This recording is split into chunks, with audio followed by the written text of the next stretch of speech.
What's shaking, everybody? My name is Ross Mandel. I'm coming to you guys live today from sunny Delray Beach, Florida. I'm at Scott Woolley Studios, and I got a really special treat today. You've heard of the term hacker. You've heard of cybersecurity. And I hate to tell you all, but we all know so little about this field. But this is going to become major import. This is going to be one of the most important things in the world going forward. I've personally witnessed from inside prison digital mayhem, guys that can do things with an email account that you would not believe. And his name is Scott Alldridge. He's a cybersecurity strategist. He's an author. He's a CEO. He's written an amazing book. You must own it. He's been in the trenches of IT and security, and he's going to talk to you guys about things like zero trust principles. I'm excited to hear what he has to say. You guys are going to go crazy. Scott, welcome. Thanks for having me. I really appreciate it. Happy to be here, Ross. It's really my pleasure. Everybody's just enamored with the internet, social media. We're enamored with our cell phones that allow us access to banking, to our credit cards, to everything. The problem is everybody can have access, correct? Yep. Just about nobody is protected from the bad actors, threat actors. Nobody's protected. And there are some serious bad actors. I mean, there are nation states, right? Countries. Absolutely. That have organized groups of sort of tech geniuses, and their sole responsibility is to get into your business and to get into your data. Data's king, right? Everybody talks about it. Data is king. 100%. It's like gold bar. It's like Fort Knox. The problem is, they put all our gold literally in a fort. 10,000 soldiers guarding it and a whole town built around it. And, but people store valuable data. The most important data you have in your life, bank account numbers, passwords, right? Social security numbers, everything. And we don't have 10,000 soldiers surrounding our shit, right? We have a stupid password that we keep changing, we forget. And so, first of all, I want to dial the clock back. Who is Scott Alldridge? I wonder how you got to be this guy. Yeah, well, thanks again. First, I want to say, love your podcast, love what you're doing. I've been a fan, been watching. I encourage everybody to go out there and listen to it. Go to rossmandel.com, and you've got all kinds of great stuff on there. So, thank you so really much. Appreciate being here today and you have me on. I appreciate the great work you're doing. I've kind of started with a teampreneur. I started in software when I was 19, so I'm dating myself a little bit. So I've been doing it a long time. The last 14 years, we've been very focused on security, IT security, and here the last 7-8 years now, of course, we all call it cybersecurity. And we've been involved in thought leadership since really the middle 2000s around IT best practices, and have authored different prescriptive guidance, as we call it, practical guidance to help organizations have better IT management and better IT security management. And that's really what led to my book release, the VisibleOps Cybersecurity Edition, part of a series of books that sold about 350,000 copies across the globe. So we've had a lot of success over the years with that series and the best practices. And so, I've kind of grown up, reinvented, if you will, some of my businesses as an entrepreneur in this space and the CEO of a little bit of a serial entrepreneur of a few companies. But my passion is IT cybersecurity. That really is my passion. And that's with my company, IP Services. And so that's a lot of what I spend my time on today. And I've not only had the practical hands-on experience, I do tend to be a little too technical hands-on at times. That gets me into trouble a little bit, or distracted or enamored, with the fun of technology, but also has helped me really drill down deep into cybersecurity. And so obviously I've been able to certify in a lot of technical things, but also have my master's in business administration in cybersecurity specifically. So I've spent a lot of time in this space, worked with a lot of companies.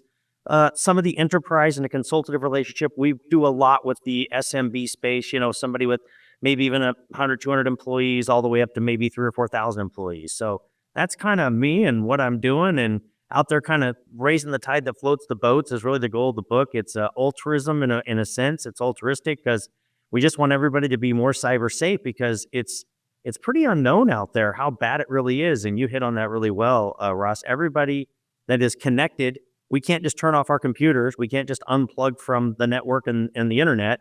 It's a livelihood for most businesses, if I don't argue just about most all businesses. And your cybersecurity posture is super important, and it's a hard thing to understand and get your head around. Yet we read about in the news every day, almost, about new hacks, new things, ransomware, hospitals, all the stuff out there. Yes. Crazy. Yeah. Here's what I want to ask you, though, Scott. You weren't born into this, right? So, I was, my story really, I can trace characteristics of my life going back to when I was a kid. We're all different, like growing up. So firstly, where were you born? I mean, what was your early life like? Would you go to school? I'm talking about elementary school. I'm talking about, junior high school. I'm talking about I want to know details. I try to understand. I personally want to understand you and how you evolved into this particular, technomaniac, really. Because listen, that's what you have to be if you're fighting off the bad guys. Yep, I want a maniac. I want a guy that's really friggin' ready to go, because they don't play by rules or laws or anything. Mm-hmm, mm-hmm. Absolutely. Yeah. I, as I said, a kind of a teampreneur. I actually, started when I was very young. Where were you born? Where were you born? Eugene, Oregon. Oregon. Born and raised. Yep. Out here in the Northwest. God, you poor thing. So, yep, I'm Eugene, home of the Oregon Ducks, which everybody that I like. About yes, the Oregon Ducks great football team this year. Yeah, pretty fun. I actually went on to play for Linfield, a small college out here, and then I played for the U of O for a year before I suffered an injury, and that's when I went into business. But what did you play? What did you play? Eugene. What position? I was a fullback. Actually, yeah. I mean, I don't have fullbacks much anymore. I see your upper body. You look like a house. How tall are you? Yeah, so I'm 5'9", about 225. Okay. So I'm a pretty stocky guy, pretty athletic in that sense, for football, of course. These days, the game's changed a little bit, but had a great, kind of career playing football through high school and into college. And again, born and raised in Eugene. I was one of those kids that back in my day in high school, there was kind of the jocks and then there were the geeks. Correct. And they didn't mix. These days, it's pretty cool to be all things, but I kept my Commodore 64 in my closet and had some other tech stuff I played with. And when I had my buddies over, and then, of course, when they were gone at night, I'd pull it out and start doing a bunch of different things with my computer. So I love it. That was kind of me being a kid geek and hiding it almost until I had an opportunity just through middle of college when I had an injury to go into a software business. And that's really what launched me into being, really a technologist for the last 30 years. A technologist. I love that now. So where'd you go to college? So went to, I'm one of those guys that went to about 3 schools, but, kind of got about 3/4 of my education done. And then I didn't finish till about 8-9 years later after I'd started my businesses. And then, of course, later in life, completed my master's in business administration with an emphasis on cybersecurity. So, yeah, that's kind of it. I've been involved in a variety of ongoing education type courses in the technical side, but then also at Harvard, took a technology and privacy, certification program, and just try to keep up, make sure I understand the academia, if you will, the academia side of IT, as long as the practical application side. So really bringing those worlds together has been my expertise. That's great, because, when a guy like me sees that, you're Harvard certified in technology, I can't help myself. It carries weight with me. And I guess with most people, right? It's Harvard is still, even though I have real issues with that university right now because of their stance with wokeism and diversity and anti-Semitism and all that, frankly, fuck Harvard. That's how I feel. But, and I've had many, many guys that graduated with degrees from Harvard, Harvard Law, Harvard MBA, that worked for me. Yeah. Just so you know. I mean, I wasn't smart enough to get into Harvard, but I had 8 guys from Harvard work for me over the years, and their graduate school departments. But to make a long story short, I see you're on the Forbes Technology Council. You've been admitted. That's another word, Forbes, right? I talk about, branding. And what I want to do is, from a business perspective, I like to understand the world And then I'm an educator. I love to share my thoughts with people. And I have quite a group that I follow, and I have a school account and a mastermind. And, my guys are all doing so well. I'm really helping people. And so you have achieved some, Forbes is just not giving away tickets to their council. Harvard's not just handing away certifications. And so you have, kept up, I guess, with the academic side, correct? Yeah. And the Forbes Tech Council is something by invitation. So it is a special thing to be a part of. I've had a couple of other Forbes things. Some of the international Forbes publications have done some features on me and stuff. But the Tech Council gives an opportunity to publish thought leadership and really rub shoulders with a lot of great thought leaders, some of the best and the brightest in the industry. And I like that because iron sharpens iron. And so it's a really good discussion, really good topics. And again, I've published a few articles, have more coming out that the Forbes Tech Council will publish for me as well. And so, yeah, being able to a published author, but then also being to keep, relevant and up to date and continuing to release relevant, educational type information around the topics we're talking about today. I'm also venturing a little bit into AI these days, a little deeper, but AI as it relates to governance and security. But that's a little bit of a different topic, but that's obviously becoming a quick passion of mine as well. There's a lot of AI out there that brings a lot of great good, but businesses are pretty in denial about the risks. So it can generate amazing stuff, and it can also generate amazing risks. That's just the reality. Oh, I get that. I'll tell you something else. I have now getting involved in quantum computing because I'm also an investor. And I'm a stock market guy. And in fact, I was invited to a conference. I think it's tomorrow. I have to double check. In the state of Florida, having the first quantum computing conference. It's invitation only type thing. This big stock market guy invited me. And I'm recommending a stock of a big position in a company called IonQ. IonQ. They are the first public company that's able to build a commercial platform, a commercial application around quantum computing. It has to do with satellites and energy and things like that, increasing efficiency, etc. And the Department of Energy signed a big contract with the company. And under President Trump's first term, he formed a space force, it was called. And he appointed a very famous general to be the commander of Space Force. He was the first commander. That general is now on the board of IonQ. So it follows, if you're not a dope, that there's going to be some sort of announcements as it pertains to our space program and the commercialization in some way, shape, or form of quantum computing. Well, Ross, how does the quantum affect cybersecurity?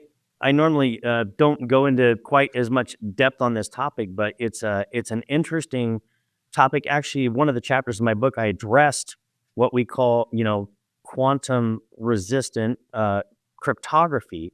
And so they call it, QPC. And that's becoming really important. So let me back up just a little bit. What does that mean, listeners, today? You own a business, you think we've deployed some of the latest and greatest, firewalls and some of our security systems, which there's a lot of misinformation thinking firewalls are enough. It's really all about layers. And that's what Zero Trust gets into, the layers of cyber. But let me just focus for a moment on quantum computing and what that means to the typical business owner. Here's where we're at. The threat actors are so intelligent. They're using a variety of different techniques to just harvest information. They can't beat some of the algorithms. So if you think you're pretty tight, you've got pretty good systems, and maybe you really are doing a good job by streaming it off site, and it really is truly encrypted end to end, and you're using 256-bit DES encryption or 512 or some of the encryption methods that are out there, and your team's telling you you're doing a good job, you're safe. They're harvesting data. And the reason they're harvesting data is they know that they're 3 to 4 years away, the threat actors, from getting access to the quantum computer. So they're just storing it encrypted. Where today it takes them months, even a year to break into that encryption. So often it's not worth the time or that kind of thing. Wow. Sometimes even longer. But now they're just harvesting it and storing it. That's what the threat actors are doing here. And because they know in 3 or 4 years, we're going to actually be able to break that encryption within 24 to 72 hours. That's how fast the quantum computers can do it. So when we think about the banking system and the healthcare systems and all the businesses and finance that are out there and stuff, there's a day coming. Q day is what we kind of call it, quantum day. And they say it's 3 to 5 years out. The National Institute of Standards is working on some best practices. There are companies that are chasing what we call, quantum resistant cryptography, so that they have the ability to get the latest, cryptography in there, so that the big, huge quantum computers can't just crack it and hack it. The idea today with cryptography is that by the time they take the time to actually do the hacking of that cryptography, you probably have either changed out some kind of a key for your encryption or something, right, is rotated. So it's a little bit of cat and mouse. But with the new quantum, they'll be able to break all that stuff. So businesses need to be paying attention to the quantum computing stuff they're reading about, not just from how cool it is in terms of that you can do millions and millions of transactions in a nanosecond, which is crazy, multi-threaded and all that. It's amazing what it means, to AI and to robotics and all the things that come down the line, not to get distracted on that topic particularly, but understand the threat actors, they're smart, they're a step ahead, and they're already just harvesting your data. They'll grab it any way they can get it. You think it's encrypted, you think you're safe. You're about 3 years, 4 years away. Driver's license, social security numbers, health information, it's all going to be still valid. A lot of those things, addresses. Of course, everybody's hacked in some form anyway, but they'll have deeper information on you, credit card numbers, hacking into phone data, on and on and on it goes. So the quantum stuff, like any technology, like the internet, comes with a lot of amazing good, and it comes with a lot of incredible bad too. Well, it's really, scary stuff. And what's crazy are countries. So one of the reasons why I think IonQ is such an amazing trade, and that stock is going to go to 1,000, just like NVIDIA did. Stock will go to 1,000. And you just explained to me why. Because Q day is going to come. And the problem is, forgetting about me and you, I'm talking about the United States government. They'll be able to crack our nuclear codes, to blow up the bombs while they're sitting in the silos, reveal every undercover foreign agent, every operation, you understand, every state secret.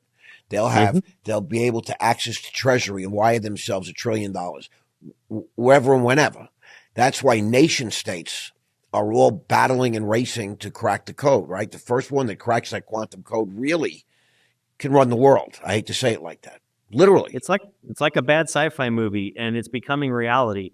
It's very real. The geopolitical implications is what you're addressing, and they're huge. They're critical from a national security perspective. Very, very important. The nation state that cracks that quantum controls the world, really. If, God forbid, somebody bad gets a hold of that first. And they say the North Koreans are so adept that they've been hacking our biggest technology companies, and basically they've stole over $1 billion in real money, wired right out of these companies, because they come in undercover. They're very technically gifted and oriented, and they get hired by our biggest and best technology companies. And they work their way in, and they get into the systems, and next thing you know, money's flying out of the banks. Nobody even like I think you said, I read somewhere in some of the things that you've published, that you don't realize that you think you're safe. You've already been hacked. You don't even realize it for 3, 4, 5 months. Especially if you're a big business or a bank, you don't even realize it. It takes a long time for these audits to reveal, hey, what the hell happened here?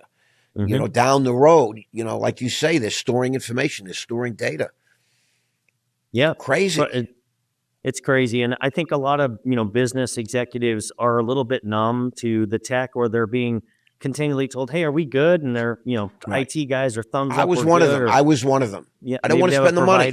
I don't want to spend the money. Exactly. It's no fun. It's worse than buying tires for your car. It's just never that exciting.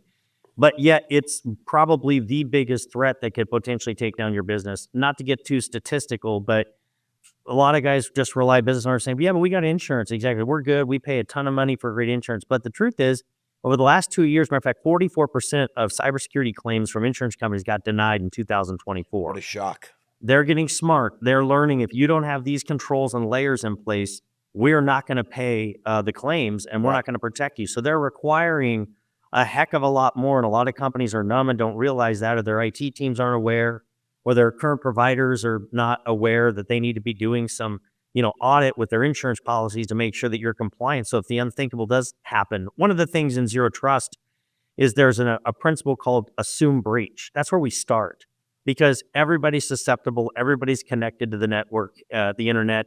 And so you have to assume it's not if, but when. That really is the mentality. And they're going downstream to small businesses that nobody's safe. And so it really has become not something that's critical or important or we need to think about it. It's becoming what we call emergency status. And I'm not being some kind of an alarmist. Just read the news. And for every report that is given on a cyber breach, 1 in 7 are reported. There are 6 others that are not reported. And of course, most ones are reported. I hate to say it. It's like rape. It's like rape. 1 in 7 are reported only, but it's happening much more wide scale. And these hacks, I get that also. I get it. I remember that when I had my brokerage firm, we were hacked, and they grabbed a lot of client data and stuff. Then they resell it all over Wall Street, and guys are buying it. I mean, it's easy peasy stuff. And now there's the dark web. I mean, you can pretty much buy anything on the dark web. Yeah, let's talk about the dark web. A lot of people don't realize. Explain what it is, first of all. Yeah, sure. Dark web. There's a dark side. There's 2 sides of the internet, and the one side that we're all used to, and probably 95% of the people are aware of and know about. There's actually a special browser, a couple of them, but one, the most popular one's called the Tor browser, which you should never install, never use, and it opens up a whole nother layer of the internet where it's just all nefarious activity going on for the most part. People are selling spreadsheets with client lists, customer health information data, credit cards that you can buy lists from, drugs, all kinds of illicit things, weapons, crazy stuff on the dark web. And it's human trafficking, pedophiles, the whole crazy. They're selling, pornography. Exactly, terrible stuff. That it's an awful dark place. And that's where the highest value of a lot of these records, that's why data is so valuable, because it can be sold pretty easily on the dark web. And all types of data is valuable. Of course, one of the reasons we see healthcare going after so much is because healthcare data is one of the best doctors and nurses, because they tend to have a higher profile with both, social status and income status, these kinds of things. But that's really valuable information. And I just don't think that people realize that even small companies' data is one. Let me jump to a story real quick. Recently we were brought into a company, literally a 220 person financial services company in the state of California,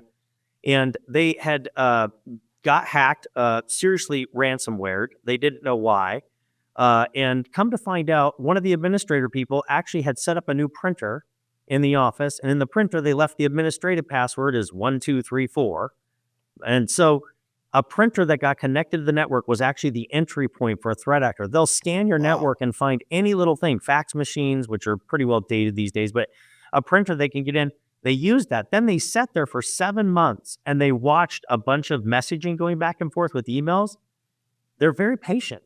And then they see the tone, and then they ended up sending an email to the CFO asking him to transfer some money to a well-known client, because they already knew what it was, to make a wire transfer. Seemed very legit. Paul, the CFO, is like, okay, this is coming from a trusted source. Right. So he makes the transfer. They lose money. But not only that, this is where you kind of get double ransom or double theft. Then they turn around, they wait another few months, and they use the same thing to look and see if they could basically encrypt and input code. So they ransomware the network, locked it up. They got a black screen of death that said, we've got all your data, pay us, 100 Bitcoin, crazy amounts. You can negotiate it down. Then when they negotiate it down, when they went to pay the president of the company, they said, you need to call our 1-800 number and talk to our call center. These threat actors have call centers because nobody works in crypto. They want it non-traceable. So they're able to call the call center and have them do the bank transaction to basically convert it to Bitcoin to pay the threat actors to unlock the code. And then the other thing that's happening, not with this company, but that's just one story of many stories. But, a lot of companies, they'll just sit there forever. They'll watch where your backups. A lot of companies say, well, our backups are being streamed. Our team has it off-site. It's good. If you aren't encrypted end-to-end, they can do it. They'll be patient. They'll see where your backups are going. Then they'll encrypt your backups. So a lot of people that, are thinking, or a lot of companies, that we're not going to pay them. We're good. We got our backups, right? And they're like, yeah. Then they go to look at their backups to restore them, and they're encrypted as well. So they can kind of double indemnity, right? They can get you twice coming and going, and in multiple ways. They're pretty ruthless. They'll continue to be in your network unless you plug the holes and you take as serious about the layers. And we start with this assumed breach. And What that means is really understanding how are we going to restore our data? How much time is it going to take us? What point? Can we live with 2 hours of downtime, 4 hours of downtime a day? They call it immutable backups. That means untouchable, completely separate from your network. So they're scanned for malware or ransomware. Then they're put in a very safe, completely protected from the network so the threat actors can't find out where they're at or get access to them. That's actually one of the first principles of zero trust as an example that really matters to executives and businesses out there. You got to be taking these things super serious. Well, tell us, zero trust. I've never heard that term before until I started studying Scott Alldridge. So tell us where it comes from and what it really means. Sure. So the idea of zero trust is really as simple as it sounds. You're trusting nobody with access. And the concept's been around forever, more in the least, we call it least privileged. And so a lot of people that are listening may know, hey, yeah, we set up an accounting system and people that are in accounts payable only have access to the accounts payable modules, but they don't have access to anything else, the general ledger or payroll. So the idea is they're not trusted. They're only trusted with those things that they're supposed to have access to. I often liken it to as simple as checking into a hotel. You drive your car up, you're immediately on camera these days. They got them all over their parking lots. You walk in the lobby, they're spotting you. They have a security guy in there a lot of times. They got their eye on you. You walk up to the counter. You prove you are who you say you are. You show ID. They check you in. They take the information that's appropriate. They give you a key card. The key card won't let you into the back office. It's not going to let you into the maintenance room. Right. It's not going to let you mess with their telephone system. But it'll get you into your room. It'll get you into the exercise center. It'll get Correct. you into maybe the concierge room. So they're controlling you the whole time, and they're watching you, and you can only get access to those things for the period of time that you're allowed to have access while you're checked in and you're authentically a guest. I love this. With a key card. I love this, bro. I love this. So that's the real practical example. So taking that whole idea and taking it to the edge, we call the end user as the new endpoint of the network. It used to be the PC or the phone or whatever specific device. Nowadays, the end user, every person is a new endpoint, and we all have mobile devices. So think about the exposure. We call this, attack Crazy. surfaces. It's So crazy. all these are, everything we do and touch are potential attack surfaces. The idea with zero trust is we start to introduce layers of security that authenticate people to make sure they are who they say they are. Super important. A lot of businesses have pretty good practices there. We all are using, like we can log into Amazon, we have MFA, multi-factor, so it sends us a text code or an email code. That's a great start. There are some more advanced versions of that businesses need to start looking at and engaging and deploying. But that's where it starts with zero trust. And then we start to go into every layer, if you will. They call it 7 pillars of different parts of the network. Then we say, how do we only allow and trust access for the point in time that access is needed? So if Bob and Mike and Diane out in New Jersey need access to, an accounting system in LA, they're going to be allowed zero trust network access that says you can access these systems, but only these systems and nothing else. And you're locked down through a portal, basically. So that's called microsegmentation. You're segmenting everybody's use down to a very finite, point in time and access of a workload, as we call it, or an application. Not to get technical, but the idea there is that it's like the hotel thing. And so you're using security that's always on. You're zero trusting nothing. You're using layers and layers, and there are, again, lots of layers to potentially add. And you, quite frankly, can't add enough, because what do we start with? Assume breach. They can get in if they really decide they're going to get in. Let's talk about They're MGM. going to get in. They're going to get in. Yeah. And it's a great place to talk about MGM, right? Think about MGM, millions, hundreds of millions. Tell us this story, the story of MGM. Sure. Hundreds of millions of dollars, in obviously the gambling business and a multi-billion-dollar corporation. And they hired the best and the brightest, right? The cyber guys with all the certs. They've got all the tools, all the resources, all the layers, if you will, of security that are in place. Maybe not a zero trust level of layer, but they've got layers and they've invested a ton. And then somebody calls the call center and allows one username and password to get changed that should have never been allowed. And through that one phone call, through a threat actor, use that account then that they set up to eventually, over time, hack into their network. And they hacked all the way in and they ransomwared them. And they basically locked up all their systems. Took them 30 days to recover, cost them $100 million from one phone call. Then they got sued by all the information that got exfiltrated or the information they stole. Then they got sued by a bunch of people that the information got stolen from in a class action, and they just settled for $49 million. One phone call, $150 million. And what's the message to the typical business person that really just wants to grow their business and make revenue? And cybersecurity seems like a distraction and a hassle. One phone call. 40% of businesses that get I don't even understand this. So explain this now. How does Sure. one phone call end up being a ransomware? So they basically got a user access. They were able to reset a password. So now if I become you, this is traditional social engineering. Right. If I become you, Ross, and you have access to all your systems that you need to have access to in your, in your network, then how do we differentiate that Ross from some threat actor? We don't know. So they use that email and that password to basically access a system. To move around within the system. They move around. We call east to west traffic, lateral movement. And that's what microsegmentation will block. So you're in the hotel and you can't go into every room. You can only go where you need to go. So he was able to get in. They obviously had some holes in their security. And they didn't have a zero trust policy, I'm guessing. They didn't have a zero trust policy. Had they had that in place, that will give you microsegmentation. I'm just trying to catch on to all these. Yep. But this thing with the hotel now, you've been able to give me a visible representation of this concept, and now I'm starting to get it. And the bigger the organization is, obviously, the more end users you have and the more risk you have. And, one guy gets fired, he's got an axe to grind, maybe he gives you his code and password, and then, you basically bullshit your way through a system and looking for holes and opportunities, right? And like you say, they're smart, they're clever, there's big money in it. And, the problem in the cybersecurity side is it becomes expensive. It's expensive enough to build the business. It's expensive enough to put it online, to manage it. It's expensive enough to protect it. And then all of a sudden you told guys like you show up and say, listen, let me just tell you what we did. We are, I got in your system and I don't even work for you. And now that I'm approved. And so now I'm like, God damn it. I just spent all the money building this damn thing. And now you tell me I got to spend just a lot more money protecting it. But it's just like, you spend all this money building a home and you don't have a fence and you don't have a camera, you don't have locks on your doors and so on and so forth. Is that what it comes down to? Yeah, excellent. And that's exactly right. I mean, it's obviously there's limits to what you can do. You can't do everything. So you have to think about budget. Boards, if you've got, accountable to your investors and your boards, you've got to be able to, have what we would refer to in audit world attestation of controls, really have these particular controls in place that actually work. Because they want to know it's protected because their investment needs to be protected. That's a big thing. Circling back to the, little 220 person financial firm, by the way, several months later, they lost trust their customers. It became known. It was they had to make some announcement that they had a breach.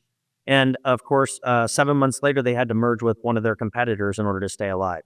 So, 40% of businesses can go out if they suffer a serious enough breach. I get it. So, I deal with a company called Rackspace. Yeah. I don't know if you know Rackspace, headquartered in Texas. They've been handling my email stuff for like 25 years. They got ransomware. And I can tell you the company's never really recovered. And that happens. One thing I didn't finish on, and back to this idea that everybody's at risk and everybody's connected to the internet, and that creates risk. And you all have employees that access your computer system, so they're a risk, right? The risks, assessing and really knowing what your risks are and what we call attack surfaces and understanding how, valuable those are. Like mobile phones, right? We all have our bank accounts and our access. These are all huge potential risks that we have. Just using public Wi-Fi is a big risk. But to finish my thought, I alluded to this earlier and I didn't finish it.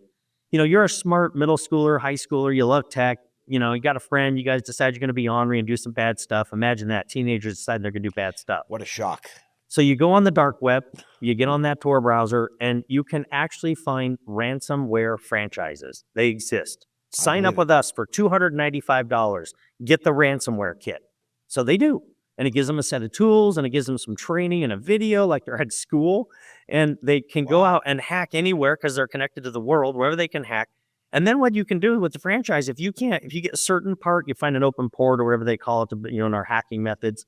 But basically you can escalate with the franchise. They'll bring in one of the really smart hackers and they'll work with you to ransomware the business and then share the proceeds and the profits. That's how sophisticated, like the call centers I alluded to earlier, That's how sophisticated these threat actors Listen, are. wherever there's real money at the end of the rainbow, you're going to find, structure. People, it starts. Every enterprise starts to adopt structure. That's It something I really does. teach.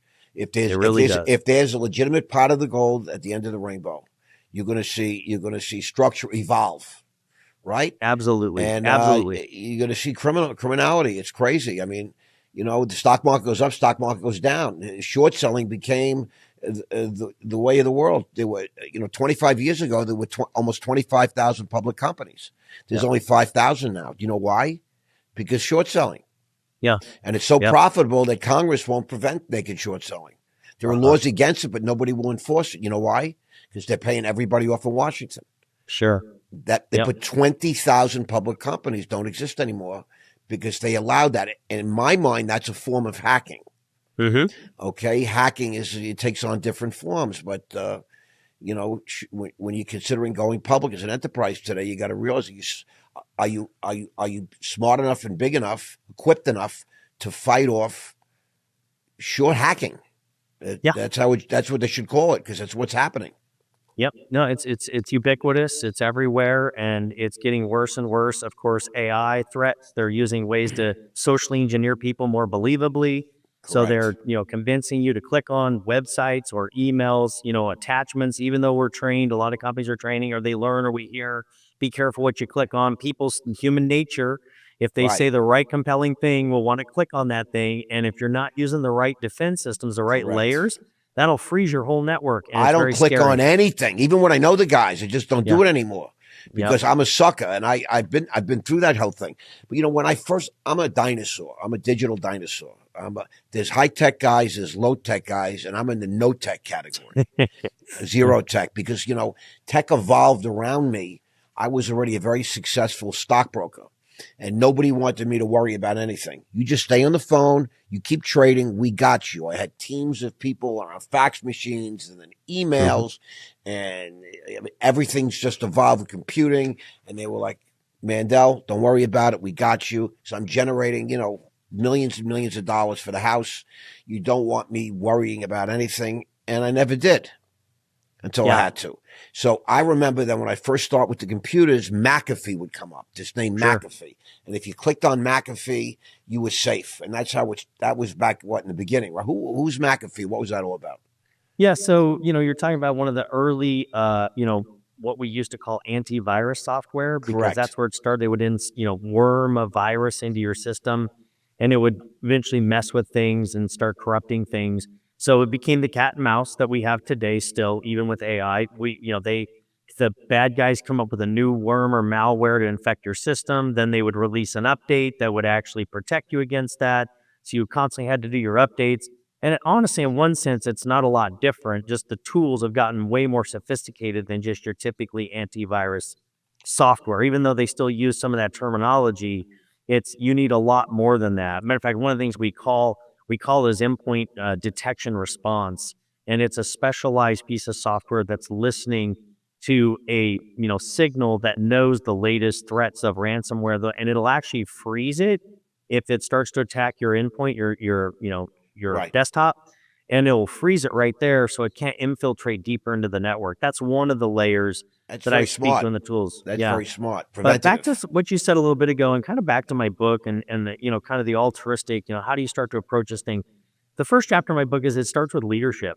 If your executive teams and your boards don't care about cybersecurity, then nobody else is going to care about it. It's just that simple. And if they don't care, they're not going to budget for it. They're not going to see the needs to go down.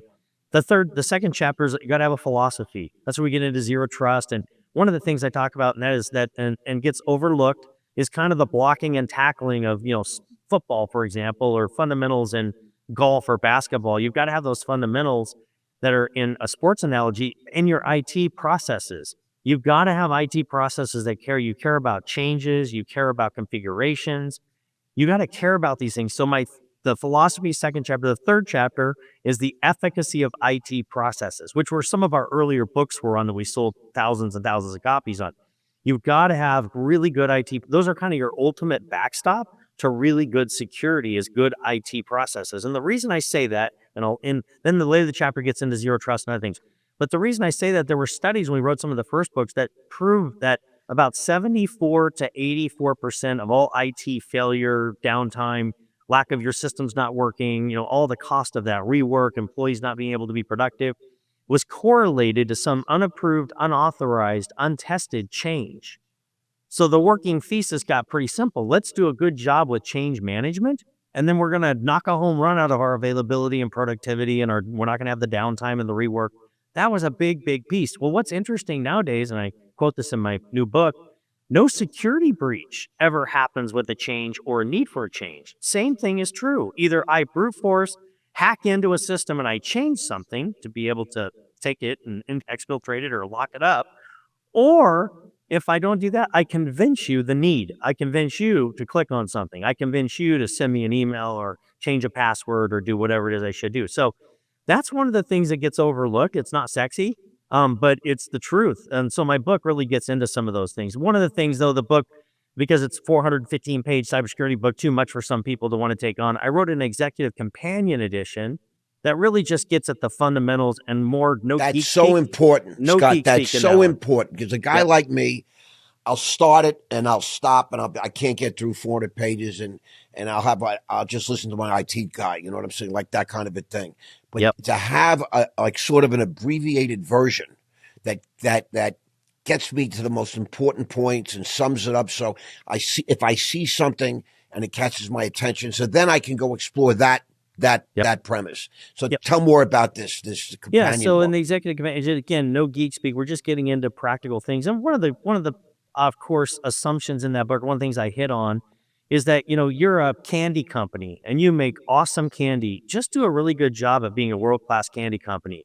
You don't need to be a cyber operations group. You don't need to be the technical geniuses. So look for partners out there, consultants and groups like my IP services group. And it's not just a straight up sales job. It's just a truism, right? Whether you've used us or somebody else, make sure you've got to really smart, proven people that know what they're doing with their cybersecurity practices, because that's super important. The other thing is I get into like a Deloitte and Touche study that says, hey, if you're this size company, you should be spending this much money of your budget on IT if you're staying kind of in the norm and being Right. competitive and protecting yourself. And by the way, out of that budget of IT, you should be spending this much specifically on your cybersecurity. So I give some references to that kind of stuff that I think is really a excellent, insights for your typical kind of executive leader that, may oversee IT from afar, doesn't really know it, but wants to understand it. Maybe his team's challenged, they're not keeping up. They're off often, IT budgets are behind and, they're not on time and over budget. Like a lot of things. So, maybe, exploring relationships to outsource certain things for experts that really are experts in that field is a really important thing. So I get into some of those kind of concepts in there, but I give very practical examples. Like these like rules of thumb, right? Like, Yep. it gives you an idea, right? Like signposts. That's what I'm going to, I'm about to build a big network. I'm literally on the verge. The next 6 months, I'm going to have a monster network. We're building a real media business. But the thing is, everything is the cloud today, the cloud. And so can I trust the cloud? Yeah, great question, actually. And the short answer is no. I didn't think so, but the that's what they fallacy of keep the telling cloud. me.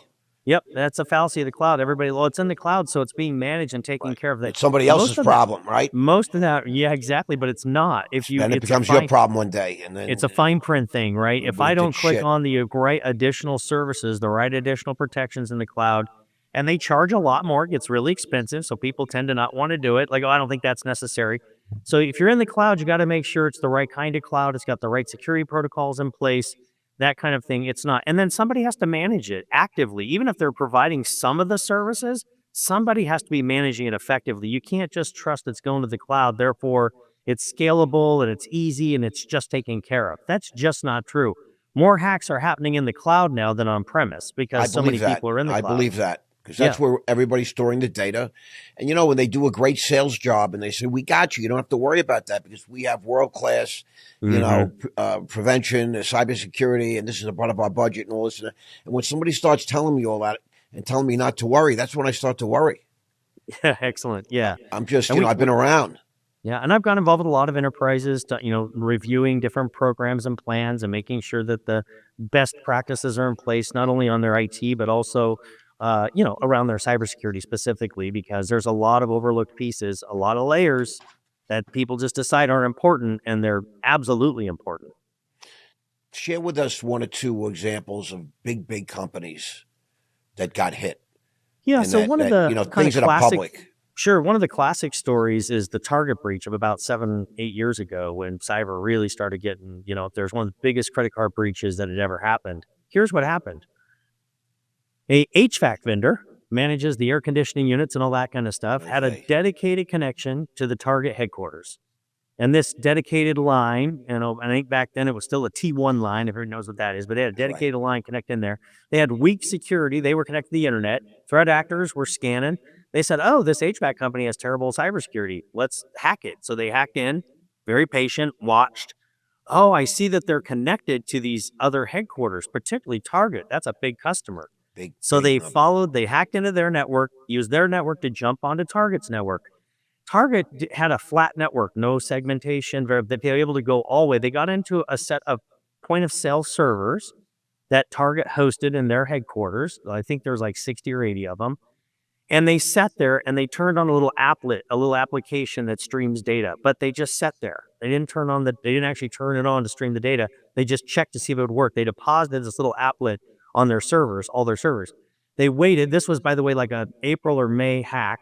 They waited until November, the Christmas season, and then they turned on that baby and they started exfiltrating and streaming all the credit card data to a data center that I believe was in the UK, to a data point in the UK. And they hacked it and stole hundreds of thousands of credit cards and the full credit card, so they could reuse them, sell them on the dark web for millions and millions of dollars. One example. So what's the theme there? A couple of themes. Number one, Target, shame on them for not having and taking cybersecurity more serious with that kind of data. And micro segmentation. That would be big. That's and huge. Blind trust. And now you can pretty much, those are two things that a big player's got to have. Target has no budget. Absolutely. That's ridiculous. The other thing is third parties. So, if you've got other people that are connected to your giving network, them that's micro segmentation. Yeah, if you're doing electronic transfer with, a partner, or maybe even a finance, provider, and, even though they may be the funding group, one of your funding groups from a family office or whatever, right, as an example in finance, you can't trust that their security is great. They might use their network to, get into your network. So third parties, you got to understand that, that risk and that threat, that whoever you're connected to, now they're a potential attack surface for you. Well, think that all these HVAC, you just gave me an idea, right? All these HVAC companies with all these big office buildings, and they have access to all these companies, CFOs that have to renew leases and all these different things, right? That's one way in. And then all these HVAC guys in the United States Capitol and the Treasury, right?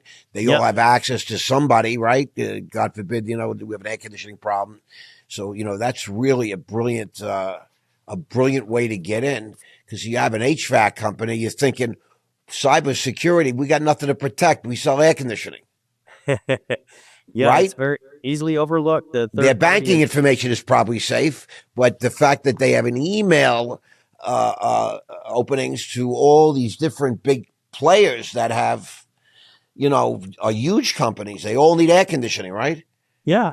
And I think, other third parties, that are less obvious, honestly, like Microsoft. How many people are connected to Microsoft? Everybody. So we've got Office 365 now. We're all got there's actually the backside's called the tenant, where everything's administrated. You can have those misconfigured and create all kinds of holes, and the threat actors know how to get in there, and they can do all kinds of damage to your business just by the way your Microsoft tenant is configured. It's that simple. Microsoft is providing the service, but they're not providing the cybersecurity service. They've got their own protocols in place that do a certain layer, but you're missing multiple layers in a lot of those Microsoft Office tenants. They're not even being looked at. They're not being checked. They're not being tested. Yeah, lots of things. So, zero trust. One of the questions that my team, devised is that, you're preaching zero trust. The threat is really inside your business, right? It is. If an outsider can get details from one weak link, right, in your company, right? Yep. It's you got to. That's what. Again, I go back to micro segmentation. So let's say you have a sales guy. You got to limit his access, right? And like in the hotel scenario, he's got to be watched.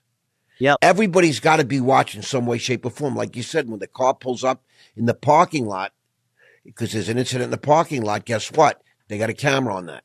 Yep. It's not managed to, you don't need an eagle on top of that day to day, but it's got to be recorded. God forbid there's an incident, right? Yeah, it's a great question. And in the, kind of cyber world, we call this east to west threats, that they move inside your network east to west to discover things, find other attack surfaces, vulnerabilities that they can exploit. Insider threats is where that often comes from, because if, again, you're a trusted source, and Ross can get access to these things. If I become you or use some, attack surface that you have your phone that's tethered to your computer and you're really not supposed to, because it's easy for you. Right. And it makes life great. So you're more efficient, do your job better. So you're justified in your mind. But the truth is, you just opened up and your Wi-Fi's turned on your phone. Somebody could literally bridge to your phone, to bridge to your computer, to get inside your network, hack a password, go east to west, as we were just talking about. The insider threat thing is one of the biggest threats and the hardest to discover and the hardest to trap. Let me tell you one real quick thing. How do we do that in drilling down in microsegmentation? And I don't want to get too technical, so I'll just use it as an example. One of the methods we use is actually we put all the family jewels, or the really important stuff in your network that's super valuable. We put it in a vault, almost like a safe room in a house. I love it. So we tuck it in there. It's completely locked down, like a big vault that's got a huge, combo lock on it. Nobody can penetrate it. And then what we do is we only allow those people to have the combo to that vault that's very controlled, by giving them zero trust network access, because it's inside that part of the network that's microsegmented. And if you don't have the right credentials and the right special key, combo code, 3-form identification, you can't access that vault. We give you a special portal, a zero trust portal, network access portal, to be able to get at it. And that way we can control who gets exactly what, items, as we say, applications are in the vault. So that vault really protects it. That's one of the methods. And it's all driven by a policy. So you don't have to replace your whole network. It can sit right on top of your existing platform and your systems that you have today. It can just be added on. So that's a really slick way to really enhance your cybersecurity with zero trust micro segmentation. Just a real world example there. I just love that. I really do. And, in your mind, what's the biggest lie being told regarding cybersecurity? I think the biggest lie being told in cyber right now is the overall false sense of security that, businesses, executives, boards are, to some degree, in a lot of cases, being lied to. Because I think some of it's innocent, and it's or white lies. It's like, no, we generally got that covered. They're covering it because they know that they're concerned about spending too much budget. Correct. The board isn't, concerned about being protected, but they're not really being educated. They don't have a way to really test their systems and really know, because it's technical, right? Us guys in tech, it's garble. We've done some of it today. We try not to talk in acronyms and gibberish, but it becomes gibberish to a lot of executives. Like, noise, right? All I hear is the sucking sound of IT spend going out the window. Get out of my office.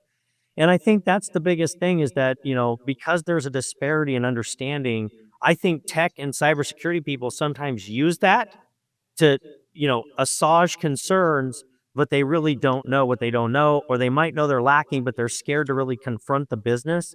We have huge vulnerabilities and gaps because it'll come back on them that they're not doing their job, which is just not fair. That's the biggest lie. And to defend the IT groups, right, it's really, in a lot of cases, while it is their fault, in some ways it's not fair, because the business executives and leadership has not made a priority of cybersecurity. It comes down to leadership. I used to say in my company, shit went wrong every day. The buck stops here. Yeah, I knew where the fault lied, but it's my fault. Yep. Because I didn't see the weak link. I didn't correct something. I was too easy on a guy. I made mistakes, even though I know they weren't directly my fault. At the end of the day, it's my life.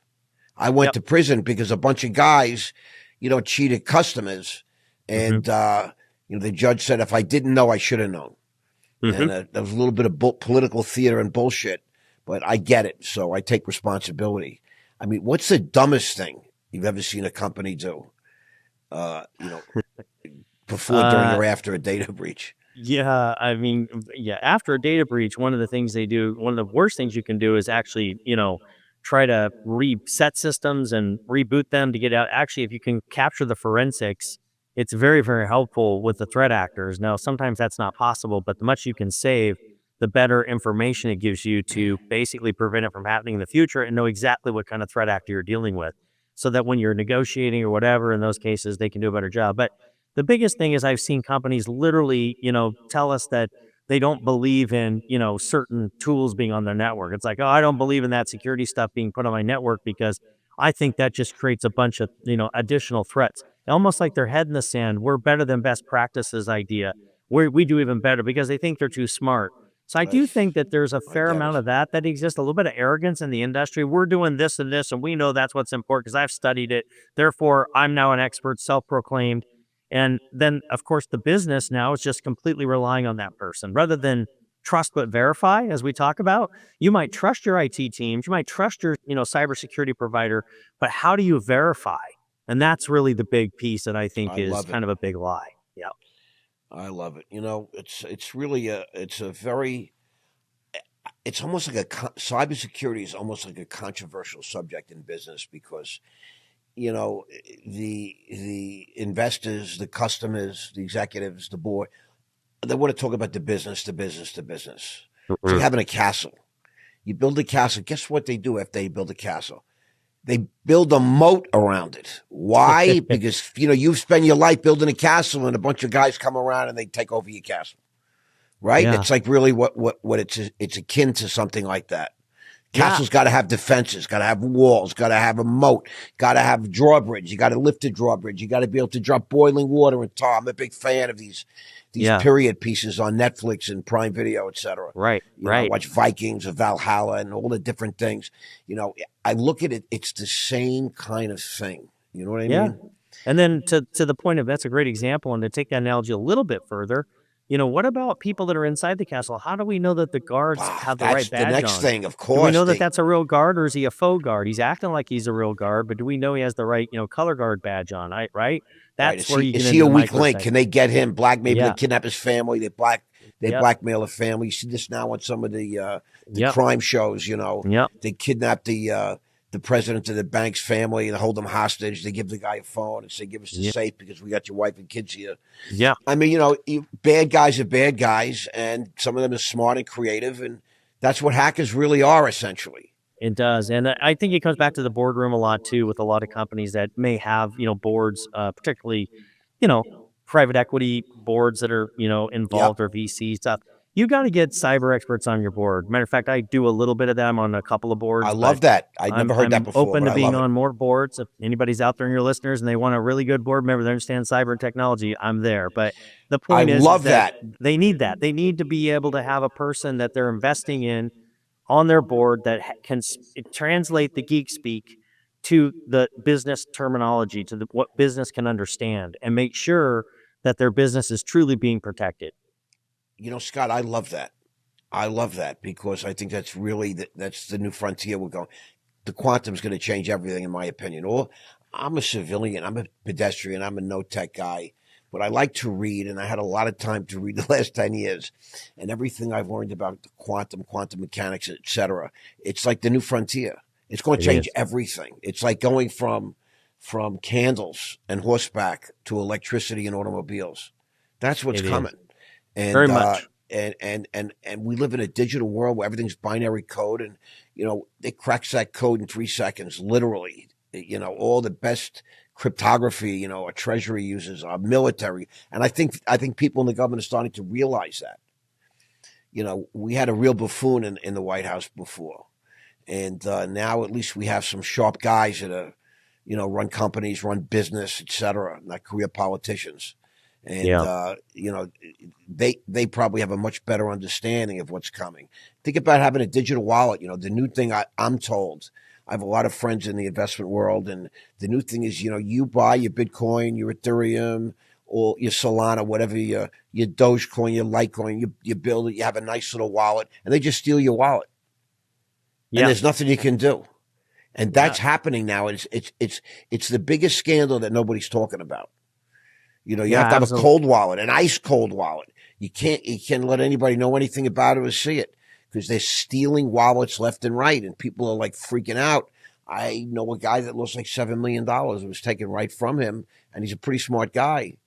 And he's frantic, but what can you do? You know, a digital thief in the night. Good luck. So, Scott, is there anything we haven't covered that you want the audience to know besides your own personal stuff? I want to get to that at the end. Yeah. Anything about cybersecurity that we haven't Yeah. touched on?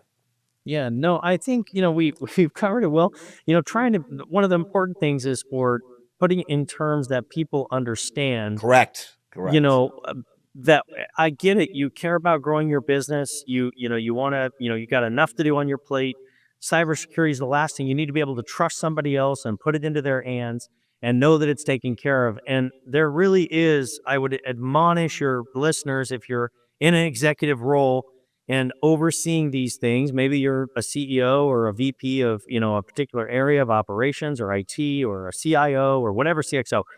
You can't just trust, you've got to verify. And that's really the big message. How do we do that? And there are ways to do that. And it's important that you make a priority of it, because no one person or one team can think of all the layers and get the appropriate protections in place. So you got to have a strategy, and you got to be working on adding those layers as you can afford it. You got to have a team. Now, let me ask you a quick question. At the beginning, we've never met before today, correct? Correct. I always like to get this out. We've never spoken before. Nope. So we're meeting for the first time, but we did have a quick chat before the cameras went on. And we were talking about a particular test that you would recommend your company is willing to do. Tell us about that. Yeah. A couple of things for your listeners. One is I have a book called the Executive Companion Guide, which is off my bestseller, the VisibleOps Cybersecurity. No geek speak. I referred to a little bit, that it actually allows you to like be a candy company, focus on what do I need to do, what do I need to think at my business, and a practical executive type terms. That is a book I saw on Amazon, $17.95. If you get a hold of my team, and I got 2 ways you can get a hold of us, and I'll tell you in a second. Happy to give you a complimentary copy of that book. That'll be my gift to your audience, and my team will get that to you electronically. The other thing that I'm doing, and I've only got a few of these. I can't do it for everybody, but one of the things I'm willing to do is I have a penetration test, and you can Google this. They're a good penetration test, even at a basic pen level, will be $2,500 to $10,000. I'm going to offer up for the first 3 people that get a hold of me and reach out to us a no-cost penetration test of your network. It can be done incognito with your team not even knowing if that's important. Wow. So you can really get a look at and they'll give you a full report on your cybersecurity posture and know where you're at. It doesn't disrupt any systems. It doesn't take downtime. It's very easy to do. We usually sign an NDA because we are going to put something inside your network. And I'll do that for you. So 2 ways to get a hold of me. One is scottalldridge.com. That's SCOTTALLDRIDGE, my full name.com. That's my author website. There's a form you can fill in. We'll get a hold of you. My team will. Or you can hit our business text line. Just text us Secure25. And here's the number, 541-359-1269. Again, Secure25, 541-359-1269. And we'll get you the book as a complimentary copy, and the first 3 that want that penetration test, my team will make that happen for you. That's really very gracious of you, and I really appreciate your time and your patience educating me today. You're a spectacular young man. Everybody's young to me at this point in time, and you're the real deal, Mr. Scott Alldridge. He's a cybersecurity strategist. He's a famous author. He's a CEO. And I really appreciate you coming on today. Thank you, Scott. Well, thank you. It's been a pleasure. Appreciate that.